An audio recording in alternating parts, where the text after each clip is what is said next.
life.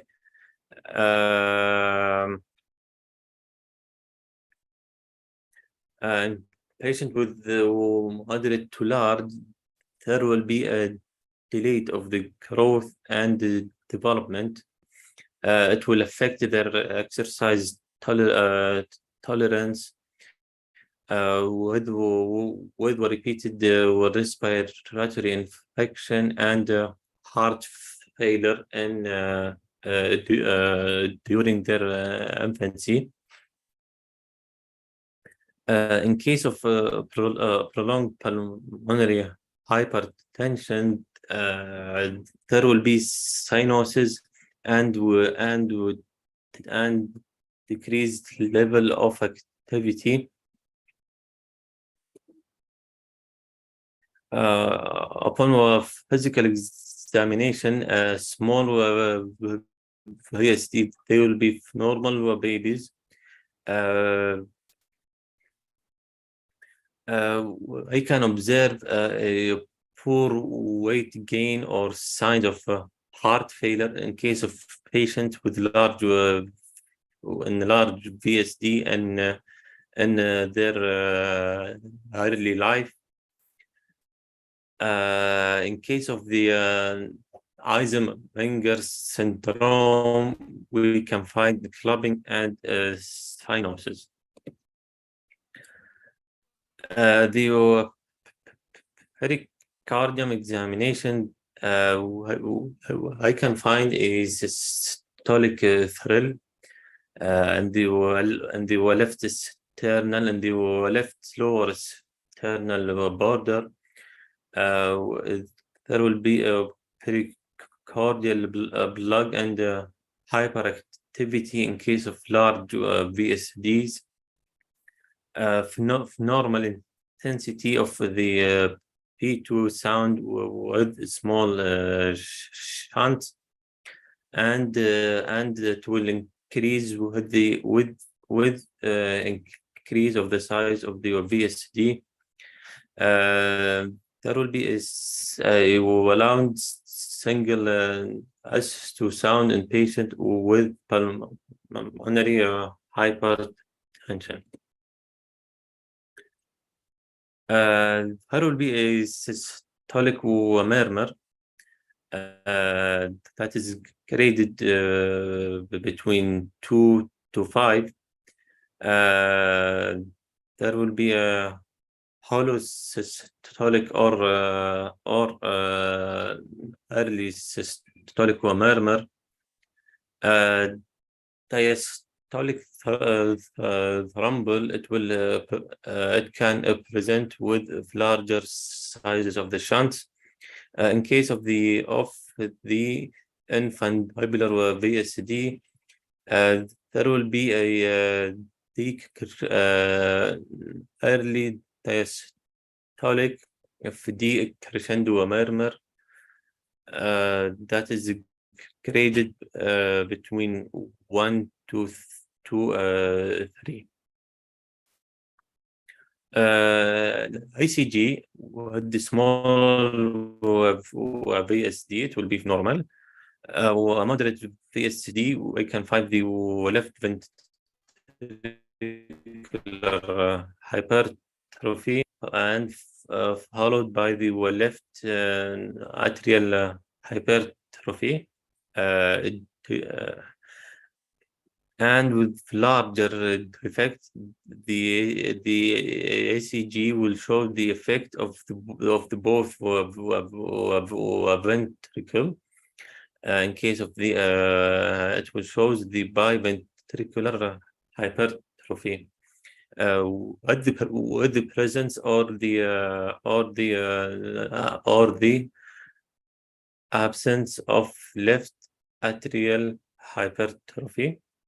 In case of the pulmonary vascular disease,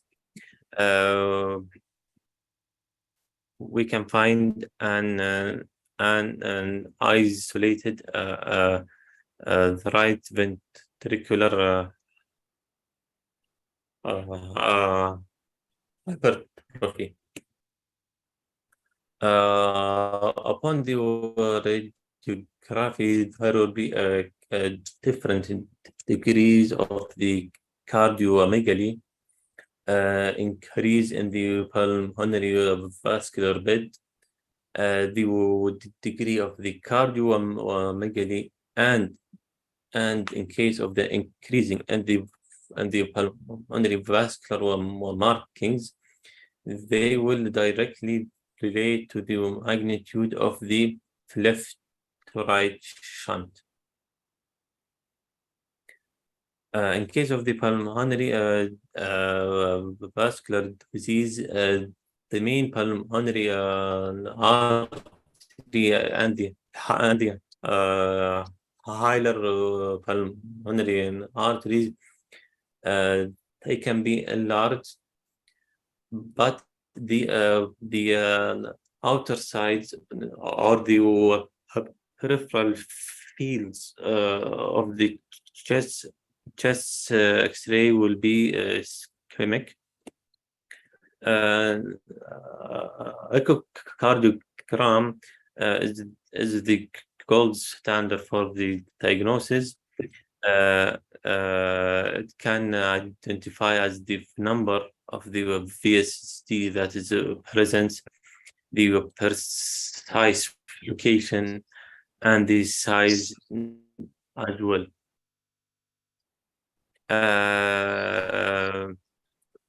It can estimate the PA pressure by the modified Bernoulli equation.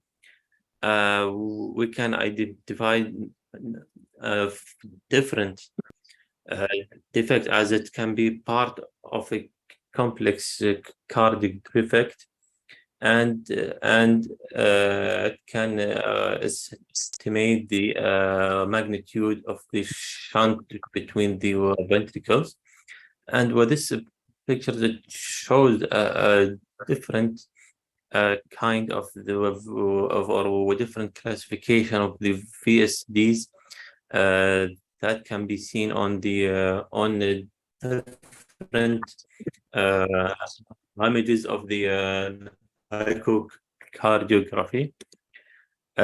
This is other picture for further illustration. Cardiac cath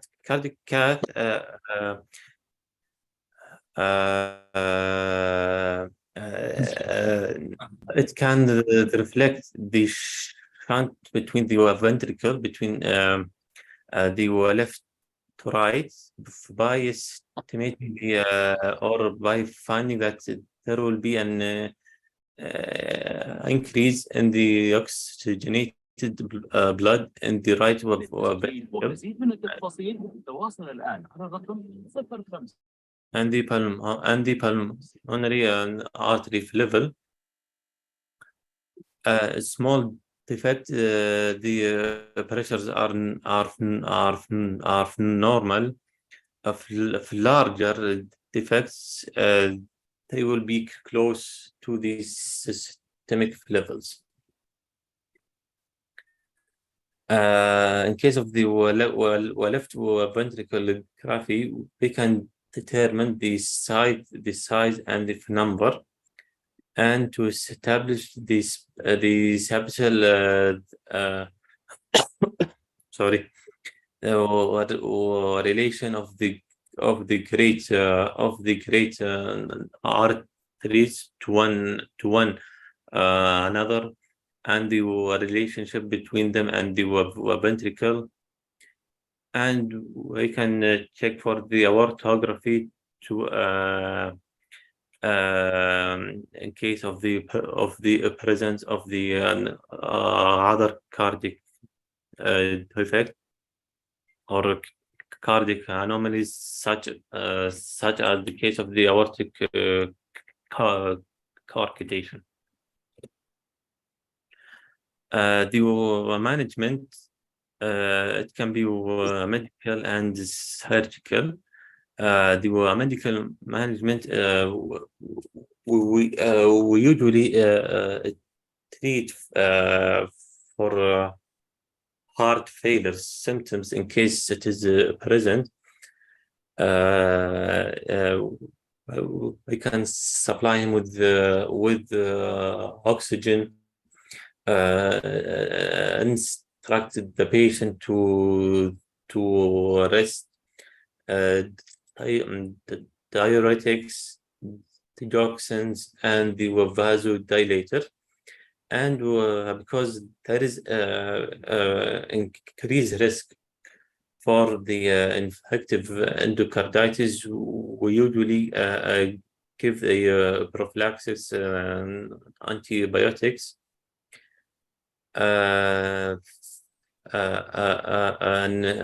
important note is no exercise restriction if there is no pulmonary hypertension. I have the another sort of the management is the device closure. Trabecular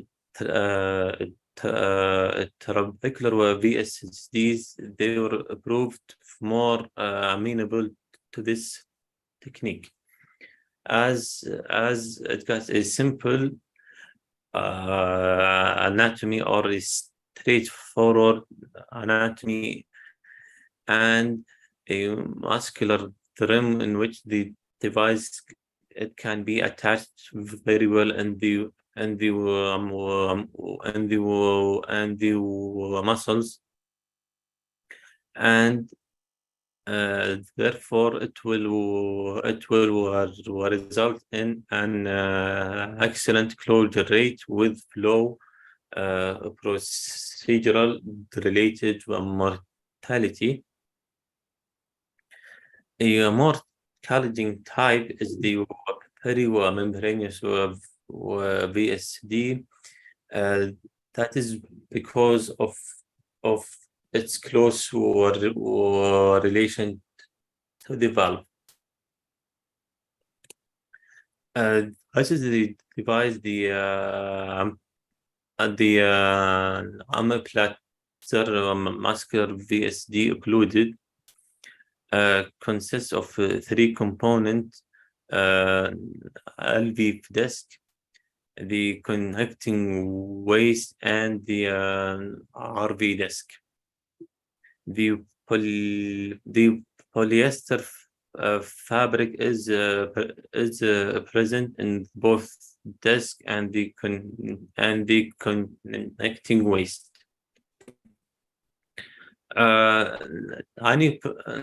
Any procedure, it got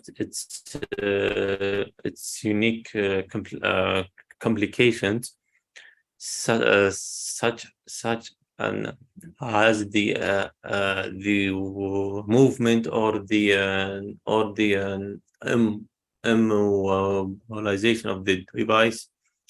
It can affect the conductive tissue. It can cause hemolysis of the blood, or the valvular regurgitation, and air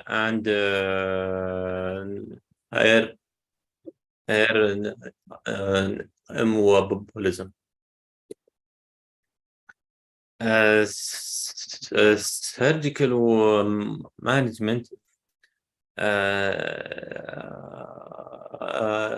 It is indicated in case of the significant shunt that is greater than 2:1. Surgery is not indicated for small VSD that the shunt is 1.5:1. The timing. Infant with the heart failure and growth retardation who fail to respond to medical management, they can be operated early in life. In case of large VSD as well, as increase in the pulmonary vascular resistance. And in case of patients between 12 to the 18 month, even though they will respond to medical therapy, in case of the asymptomatic children between 2 to 4 years of age, contraindications to perform this surgery in case of the pulmonary vascular resistance to the systemic vascular resistance ratio is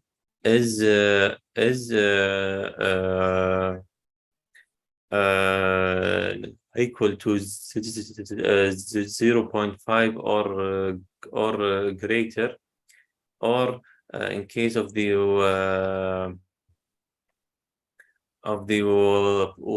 PVOD with the predominant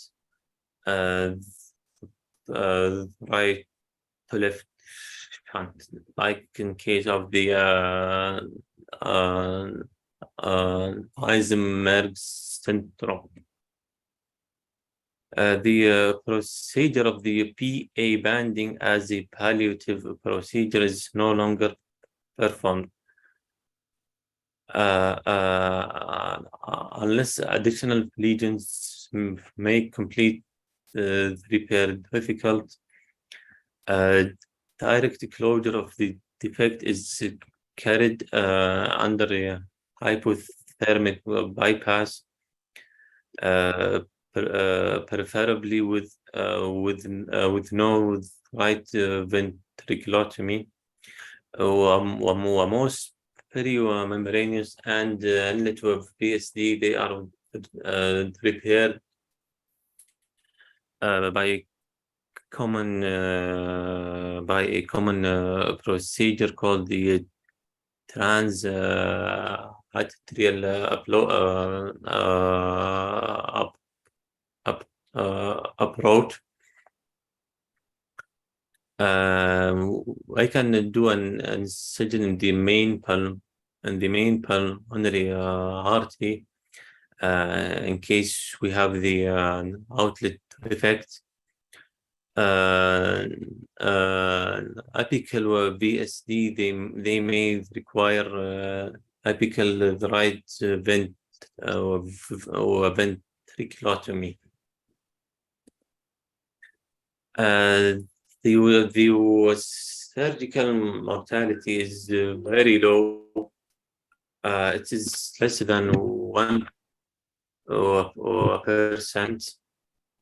And the mortality rate it will increase with small infants less than 2 months. Infant with multiple VSDs, and in case of it is part of the complex congenital disease. Complications can try to bundle branch block is a common complication in patient with patient repaired by the right ventriculotomy. Complete block that will require a pacemaker. It will range between 1 to 2%, and in less than 5%, there will be a residual of the VSD and the neurological complication that is directly related to the circulatory arrest time. The reproductive issues, pregnancy is well tolerated in women with small to a moderate to VSD. and of course, in case of the repaired VSTs. Pregnancy is contraindicated in women with the Eisenberg syndrome because for the increased mortality for both the mother and the fetal. The mother it will get to 50% of mortality and the fetal 60% of mortality. By with this slide is the end of my lecture. There isn't any question or comments. Go ahead.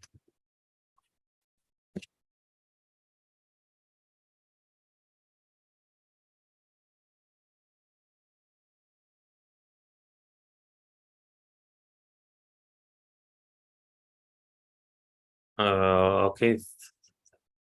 Thank you, everybody, and I wish you a nice other presentation from colleagues. Is there a consultant with us today, Sadiq? Well, I'm not sure, Dr. Farid. I did not check.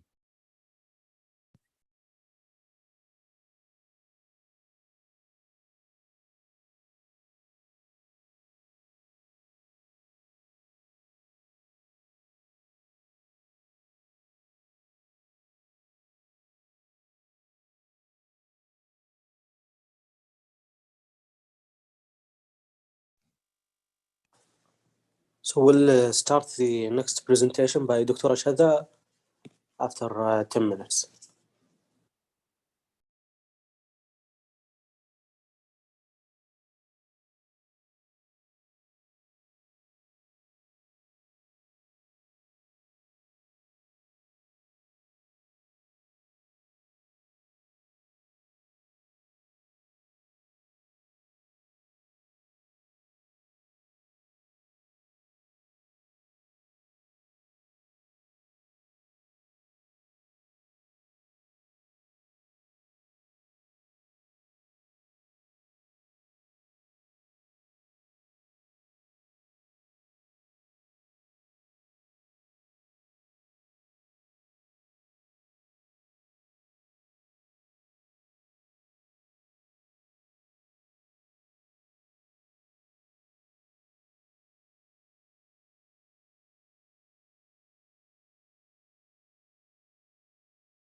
You can start, Dr. Shada.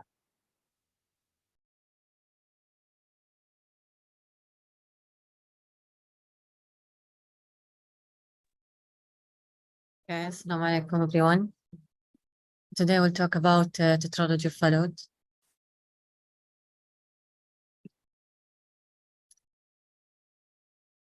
Tetralogy of Fallot is the most common type of cyanotic congenital heart disease. It occurs in approximately 1 in 3,000 live births and accounts for 10% of congenital heart disease. It is the most common congenital heart disease requiring surgical correction in the first year of the life. Arthur Fallot is a French physician, Etienne Louis Arthur Fallot, who first described tetralogy of Fallot in the late 19th century. Embryology, during the 5th week, pairs of opposing ridge appear in the trunk, right superior truncus swelling, and the left inferior truncus swelling. The spiral septum grow down to and attach to the ventricle septum, which isolate the left and right ventricle, as well as isolate the aorta and pulmonary artery. The tetralogy of Fallot is due to an unequal division of the conus resulting from anterior displacement of the conotruncal septum. Spiral septum gets shifted over toward the right side of the heart, leading to large opening of the aorta and small pulmonary artery opening. With spiral septum missing, ventricular septum with straddling of the aorta over the malaligned VSD.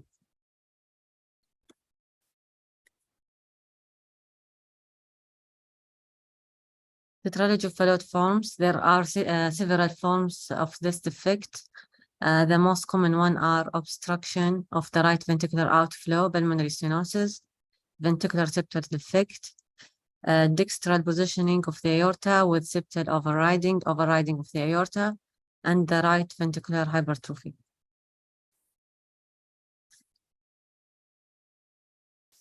VSD, this result in malaligned ventricular septal defect with the aortic root overriding the defect and leading to subsequent right ventricular outflow obstruction.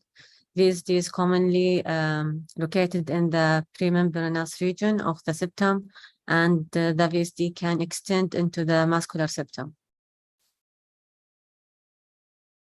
RVOT obstruction, the right ventricular outflow obstruction is often at multiple levels.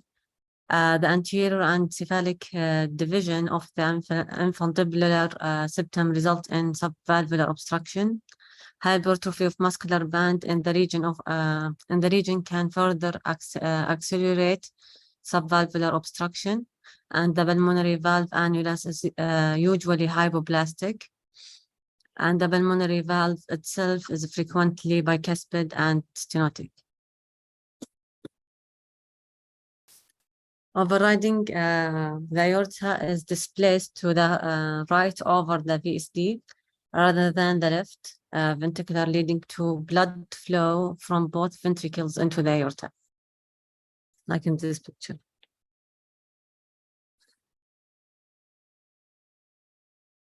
Genetic factors associated with the TOF we can classify as environmental and genetic cause, genetic cause and heterogeneous causes in monogenic or polygenic mode of inheritance, autosomal dominant mode of inheritance with reduced penetrance, and an autosomal recessive mode of inheritance. Environmental factor of TOF could be maternal diabetes, which increases the risk factor by 3-fold, maternal phenylketonuria, and using of retinoic acid or trimethadone during pregnancy. Genetic syndromes and the chromosomal anomaly associated with TOF, like digorge, Voulkar-Diel facial syndrome, Down syndrome, Alagille syndrome, Cat's-eye syndrome, Charge and Vater syndrome, Poland syndrome, Goldenhar syndrome. TOF also can be associated with other defects like right aortic arch, 30%, anomalous of origin of LAD from RCA, 10%, ASD secundum, 15%, and it's called pentalogy of Fallot, and persistent left SVC, 10%.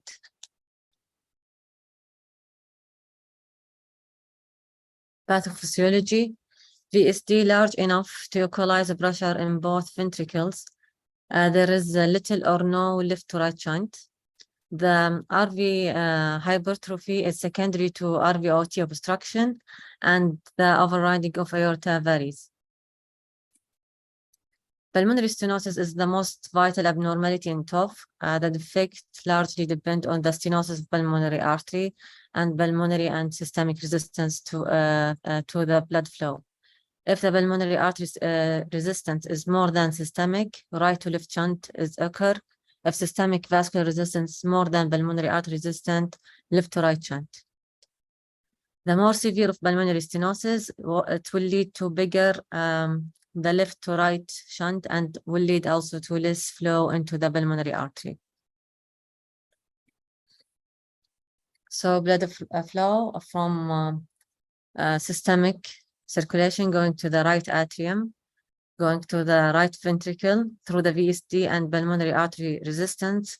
The blood flow will go to the left ventricle and aorta, and right to left shunt will occur, causing cyanosis. And cyanosis will cause polycythemia as a compensation and increase viscosity of the blood. That will lead to slow down of the circulation and could lead to CVA and stroke. Clinical feature: cyanosis. Neonate may not be cyanotic if the defects are very small because of PDA. Cyanosis become evident after the ductus closure during the first month of the life. It is evident in the mucous membrane of the mouth, lip, and toe and nails. Initially, it is seen only during crying, and exertion later can be seen even at rest. Clubbing occurs by 1 to 2 years. Severe dyspnea on exertion or exercise as compensation to reduce the demand of oxygen. Knee chest position, like in this picture, by the infant, squatting position by older children. And polycythemia could develop secondary to cyanosis, lead to iron deficiency status. Brain abscess and cerebrovascular accident may occur, and subacute bacterial endocarditis can occur as well.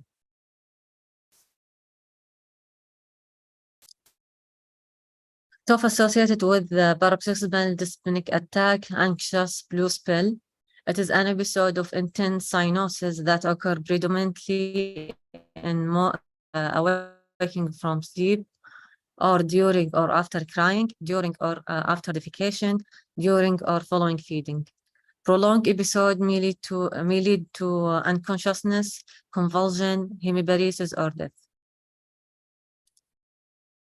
Mechanism of hypoxic spell: it's usually hyperactivity of muscular fiber in the RVOT, exaggerated the stenosis that will increase the pulmonary resistance and increase the right to left shunt.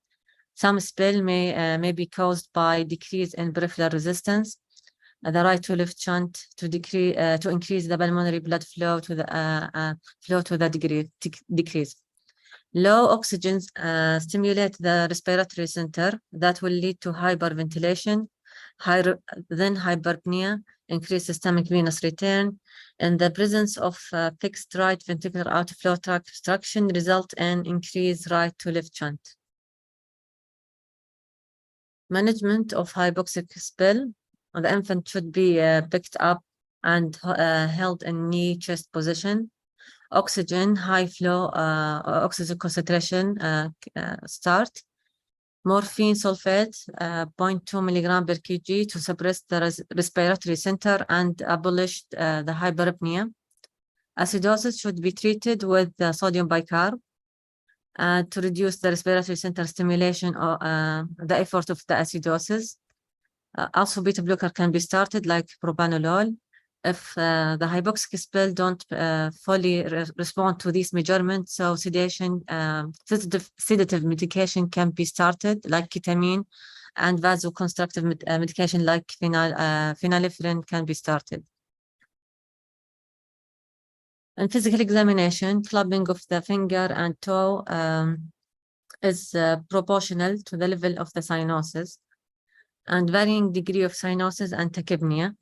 Systolic thrill may be palpable at the left mediastinal border with harsh mid-systolic murmur in that location. The shorter the murmur, the more severe of the infundibular pulmonary stenosis. Diagnosis starting with labs, CBC may show polycythemia and iron deficiency anemia. ECG will show right axis deviation, and in echocardiogram and cardiac catheterization, you can diagnose TOF. Chest X-ray will show polyvascularized lung and a small boat-shaped heart with the tip of the boat turned up above the diaphragm. Here, this ECG showing to us right axis deviation. Chest X-ray showing the boat-shaped heart.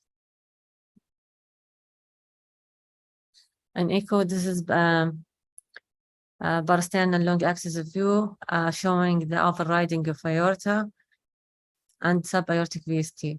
And there is also right ventricle hypertrophy. Here in color Doppler showing the shunt from RV to LV.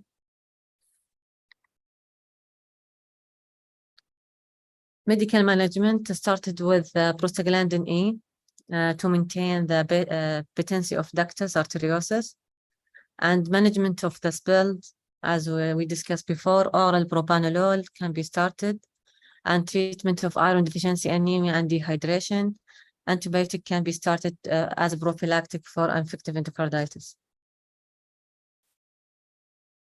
Surgical management, we have palliative surgery to increase the pulmonary blood circulation, like Waterstone shunt, which is side-to-side anastomosis of ascending aorta and the right pulmonary artery in the neonates. Balloctomas tossing procedure for older infant and children, in which the artificial duct is created by anastomosis of branch of the aorta, usually subclavian, to the pulmonary artery, modified Balloctossing shunt by using the Gore-Tex graft.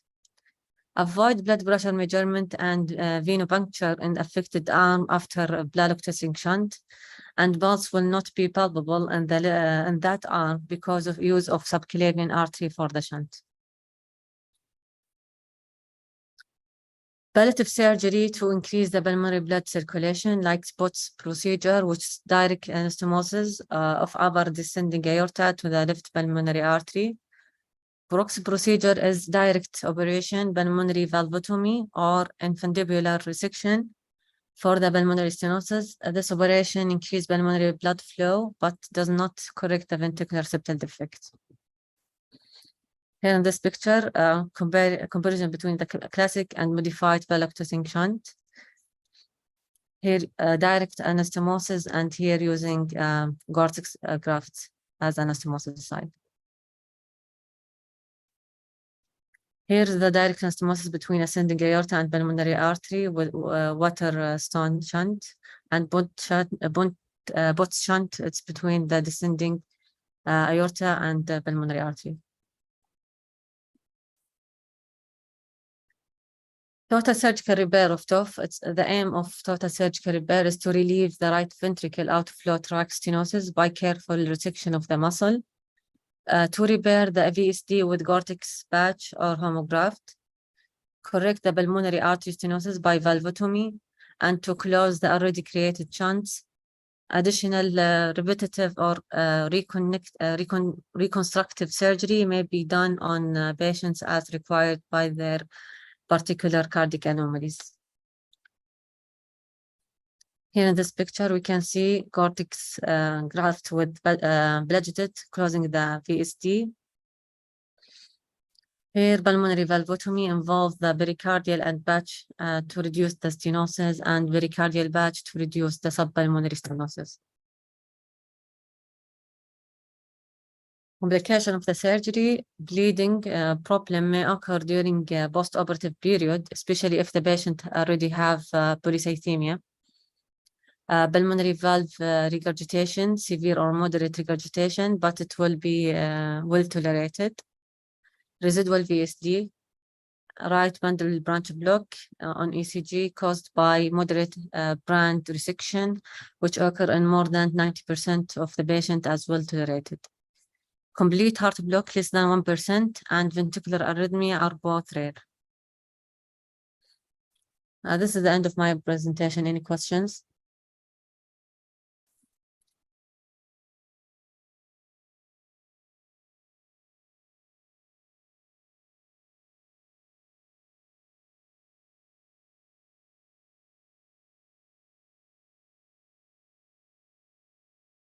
Dr. Farid, any question or comment?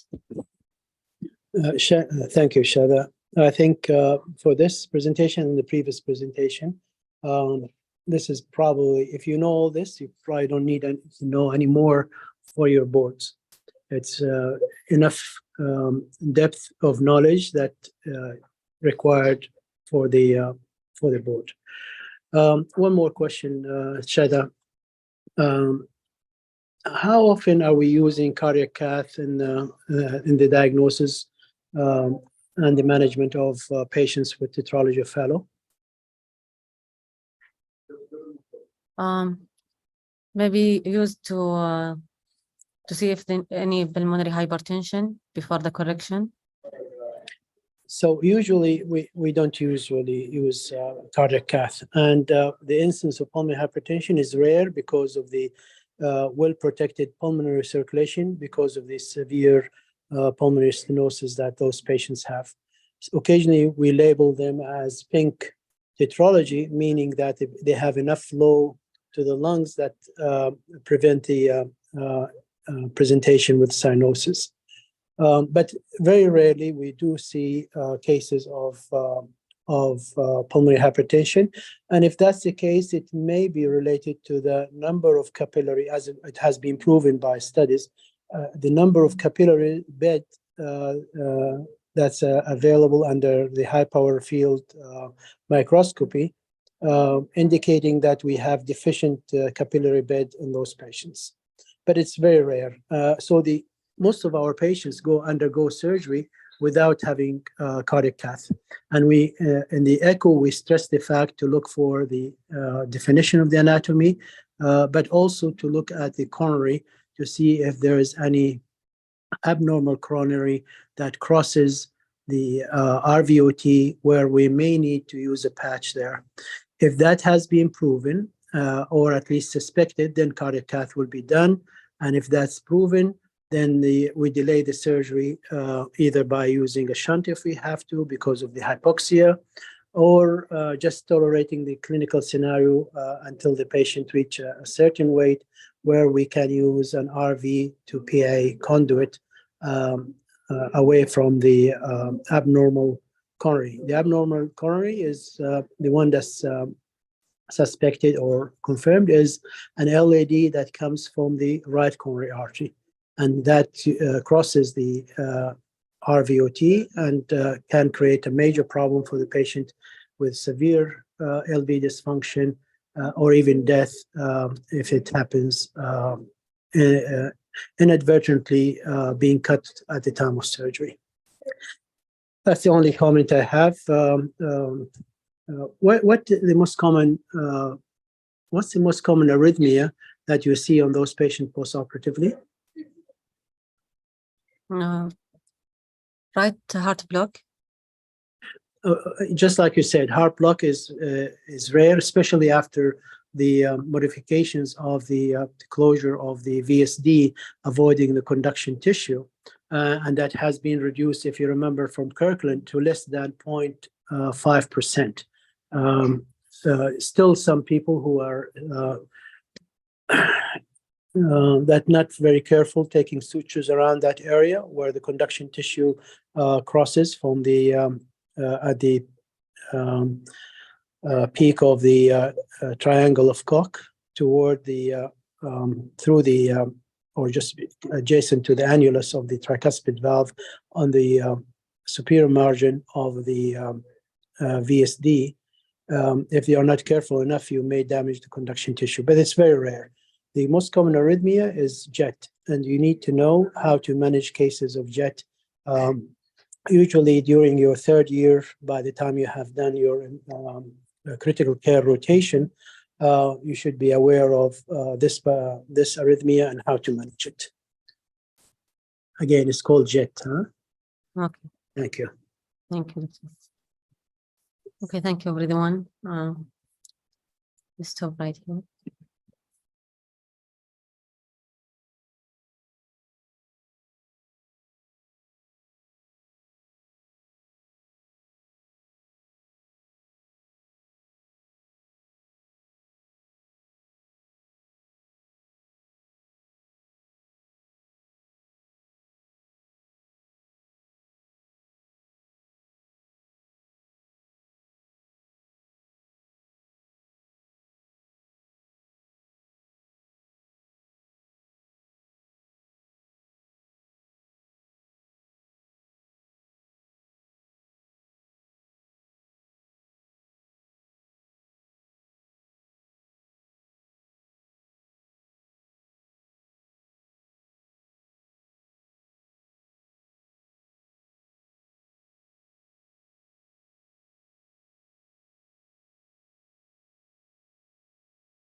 Dr. Ashok, if you are ready, you can start.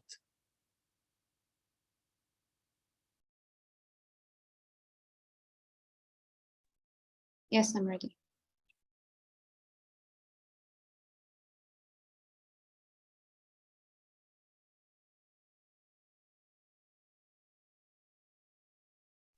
You can start.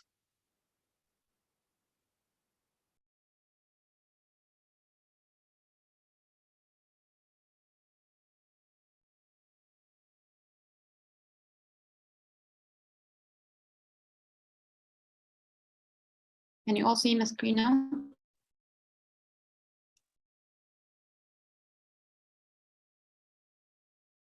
Okay, good afternoon. This is Ahmari R1 from Prince Cardiac Sultan Center in Riyadh. Today I'll be presenting subaortic membrane.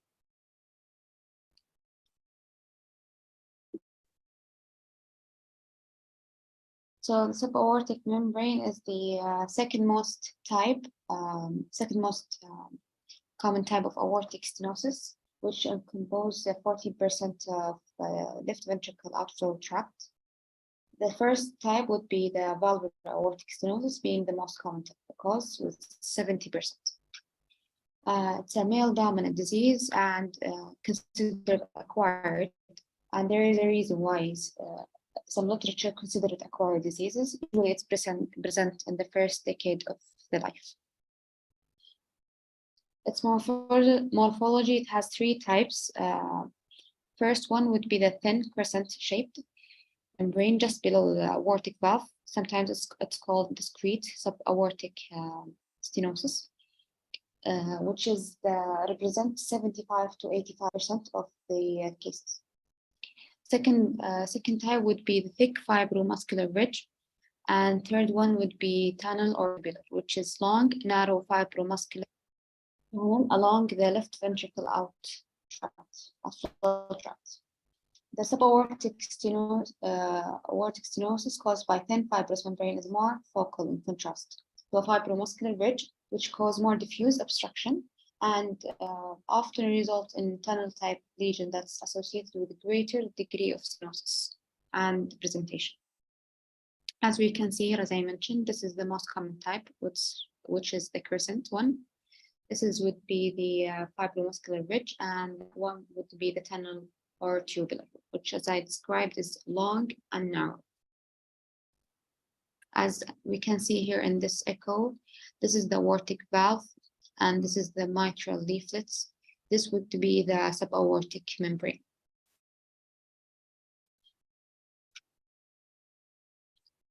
For the etiology in clinical practice, subvalvular aortic stenosis develops and progress over time, so that most consider it an acquired rather than congenital ages. It may result in chronic flow disturbance. Those four factors may cause flow disturbance, such as narrow left ventricle outflow tract, exaggerated aortic override, and increased mitral aortic septation. Last one would be steep or atrioventricular septal angle. These all theories. These factors may increase the fluid shear stress on the interventricular septum and induce abnormal endothelial and muscle proliferation, resulting in formation of fibromuscular ridge. That's why it's more commonly seen in childhood rather than infancy, because it takes time to develop. It's highly associated with aortic regurgitation, the reason being many patients, the deformity in the aortic valve may develop during the course of subvalvular aortic stenosis. The membrane itself or the fibroblastic tissue may encroach into the aortic valve, and the high velocity jet of blood flow through the stenosis traumatizes the aortic valve and partially contributes to thickening and asymmetrical post-stenotic dilatation of the ascending aorta. For its clinical presentation, most patients would be asymptomatic. The subaortic stenosis is usually, when it's detected during infancy, it would be because of working the infant for another congenital heart disorder. The dyspnea on exertion would be the most common presentation, which is 40%, and it reflects pulmonary venous hypertension that's induced by increased in left ventricle filling pressure caused by impaired diastolic compliance of the hypertrophic left ventricle. Some children would present with angina, and some would present with a first syncope and pre-syncope, and some would present with arrhythmia. But as I mentioned, the most common one would be the dyspnea on exertion. The children with subvalvular aortic stenosis have normal pattern of growth and development, so their appearance would look normal. 1/3 of the patients with mild subvalvular aortic stenosis is noted to have a palpable thrill and a left parasternal thrill. Patients with moderate to severe subvalvular aortic stenosis have a forceful left ventricle apical impulse and palpation. And during the first year of life, more than 1/2 of the affected patients have cardiac murmur. It becomes more prominent and typical of the left ventricle outflow tract obstruction as the patient gets older. The murmur would be low-pitched ejection systolic murmur. Is appreciated in the second and third left parasternal spaces. It radiates to the suprasternal notch. The duration of the murmur is directly proportional to the degree of obstruction. And there is important to note that the ejection clock is absent in unsedated subvalvular aortic stenosis. And it's how we differentiate from murmur of aortic valvular stenosis. Lastly, the high-pitched early diastolic murmur would present with the patient who develop aortic regurgitation in 30 to 50% of the cases. For the diagnosis, the ECG reveals a varying degree of left ventricle hypertrophy in 50 to 80% of patients. The presence of prominent Q wave in the left pericardial leads may indicate septal hypertrophy. ECG findings may be normal in patients with severe subvalvular aortic stenosis. For the chest X-ray, it's often normal. Some patients would have patients who have mild stenosis may present with the mild cardiomegaly or left ventricle prominence. For the echocardiogram, the degree of obstruction to outflow in subvalvular aortic stenosis is often difficult to be appreciated in two-dimensional echo, and Doppler examination is indicated. Is there a rule for cardiac catheterization? There is, when we're suspecting multiple levels of obstruction, and catheterization provides both hemodynamic and anatomic data. For the management, there is surgical intervention, and there would be no surgical intervention. That means we would not interfere and we would follow the patient off. For the surgical resection of subaortic stenosis, it's indicated in several circumstances. The first one would be classical obstructive physiological peak echocardiographic gradient of more than 50 mmHg or greater, or a lesser gradient associated with left ventricle hypertrophy and strain or documented symptoms. The second one would be related to the status of aortic valve. The presence of subaortic stenosis, regardless of gradient, is an indication for surgery if new onset aortic regurgitation develops or more than mild regurgitation is present, mild subaortic stenosis in the absence of aortic regurgitation, particularly if the membrane is in contact with or in loose proximity to the aortic valve is considered an indication for resection by some. Aortic valve repair is indicated at the time of resection if aortic regurgitation is more than mild. A valve replacement would be indicated for moderate to severe regurgitation or if the repair is not possible. So in general, from what I read in the literature, there is no consensus of indications.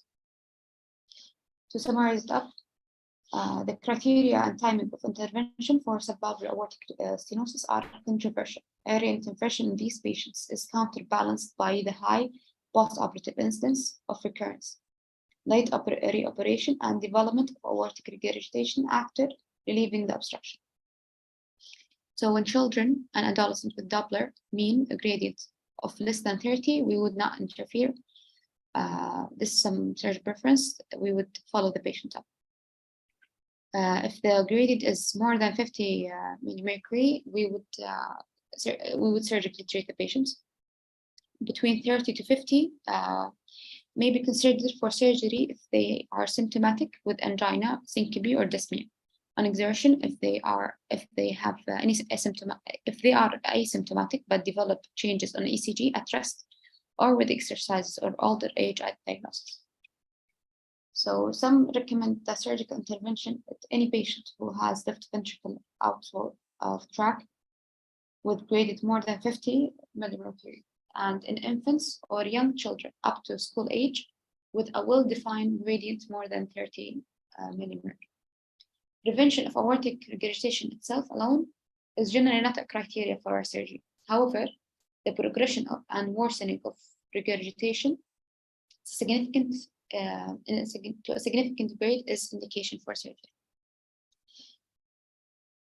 So for the management type, it highly depends on the morphology of the subaortic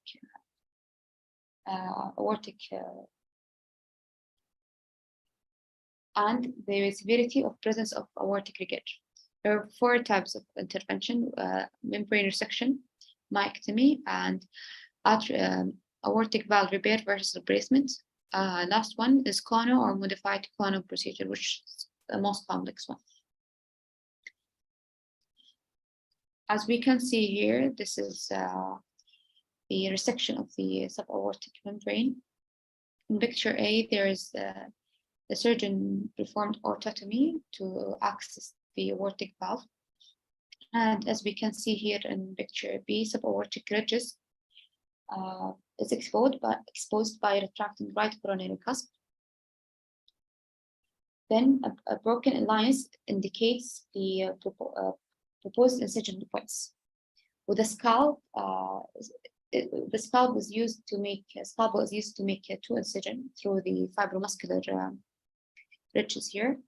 Then the resection will be performed.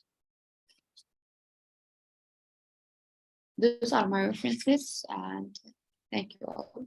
Sorry for the short and concise presentation. I was on call throughout the whole week, and the date of presentation came to my attention in very short notice. Thank you all.